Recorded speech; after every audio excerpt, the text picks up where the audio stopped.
enfance faite des joies de la pêche aux crevettes grises et de la magie d'un dauphin curieux. Face à la mer, avec mon frère, on hurlait. C'est tout ce que tu peux faire pour qu'elle redouble ses vagues. Je me suis fait surprendre par la marée montante, imprégnée des embruns et façonnée par le crachin perpétuel. J'ai grandi auprès de ces bateaux qui ne quitteront jamais les quais et que la rouille condamne peu à peu. J'ai vu des voiles aventurières, fières et vagabondes, qui ne restent qu'une nuit mais colorent toute une vie. Et celle, énorme et majestueuse, mais dont la coque immaculée dénote du voyageur trop sage.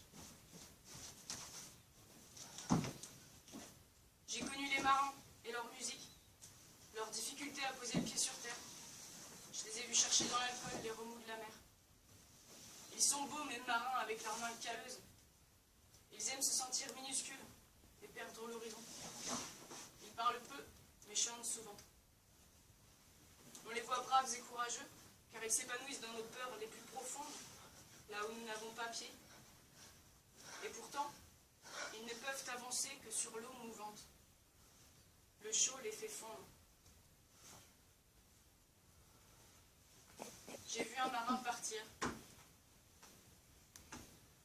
Au milieu de la mer, il a sorti sa hache. Et calmement, il l'a plantée dans le fond de son embarcation. L'eau est montée, et la mer est rentrée dans ses poumons. Le froid l'a calmé, et l'océan l'a apaisé.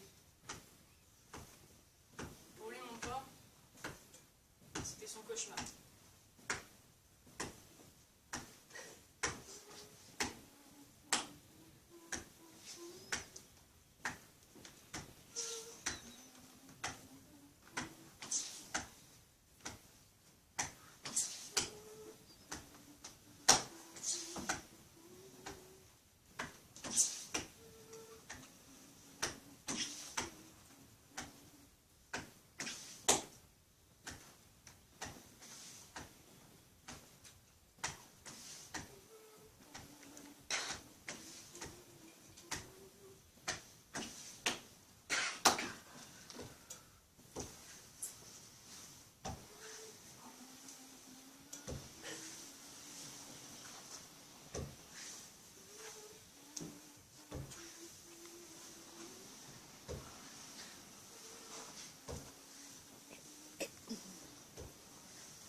J'ai eu envie de parler de ces gens qui n'y arrivent pas, qui trébuchent sans cesse, ceux qui fuient et se condamnent.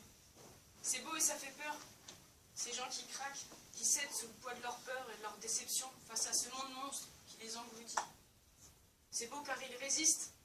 Tu les vois essayer de se démêler, de trébucher sur un salut chaotique, mais de continuer droit devant, vaille que vaille, et advienne ce que je voudrais. Et ça fait peur, ça vous glace même, de les voir la tête baissée, les épaules basses, pieds au bord du gouffre, à se demander on saute ou on saute pas.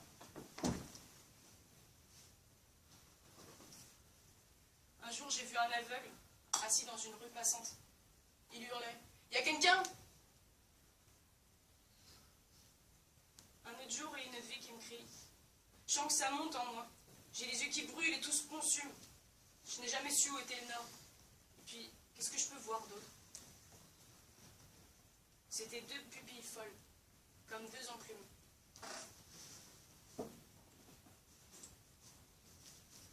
Avant, elle m'avait dit, comme un compliment, « Tu es la queue de la comète. » Comme un opercute dans le ventre, j'ai tout vu défiler. La boule de feu en combustion qui arrache tout avec elle, le vide de l'univers et la vitesse étourdissante. Pour elle, j'étais le cendre de ce brasier, la rescapée. Et moi, je me suis surtout vue comme une extrémité, que rien ne prolonge.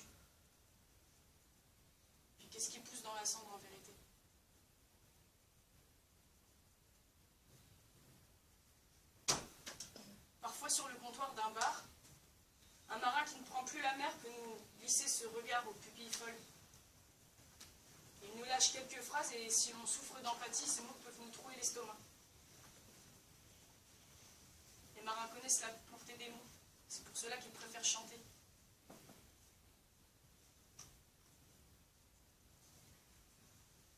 Face à ces âmes, je reste muette. Comme le marin, j'acquiesce et je réponds en silence. Trop tard. Chacun est seul sur son embarcation, et les ports sont parfois dangereux. Ce sont eux qui nous disent de rester ici, que le vrai monde est sur la terre ferme, que le grand large, comme l'art et la poésie, ne sont que des lieux d'égarement. La terre ferme est froide, stable. Elle est faite de béton et de lignes tranchantes.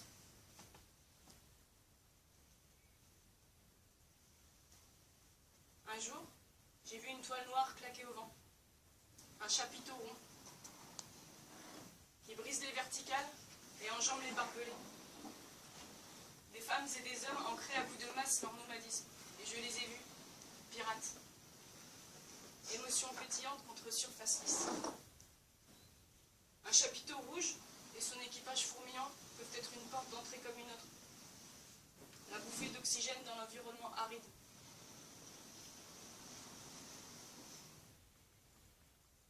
L'art est un enfant au regard dur comme un porc.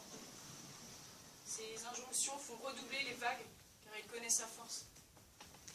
Il a le sourire du rêveur, mais ses jeux n'ont rien d'innocent.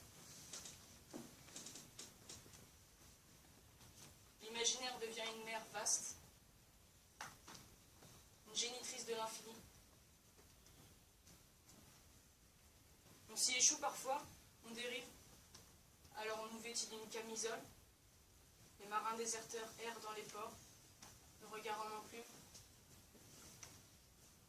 Les habitués du grand large, eux, s'ils ont du mal à revenir, prennent toujours plaisir à déverser les fruits de leur pêche sur les quais gris. Si tu veux vivre vieux marin, salue les grains et arrondis les pointes.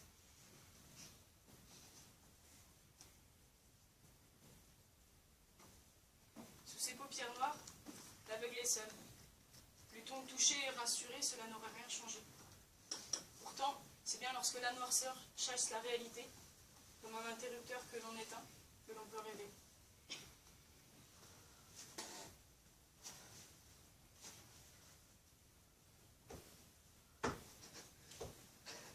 Mes frères et mes sœurs marins ne sont pas malades. Ils trébuchent sur la terre ferme, car ils n'ont rien à faire là. C'est ça fait pour les songes et l'inconnu.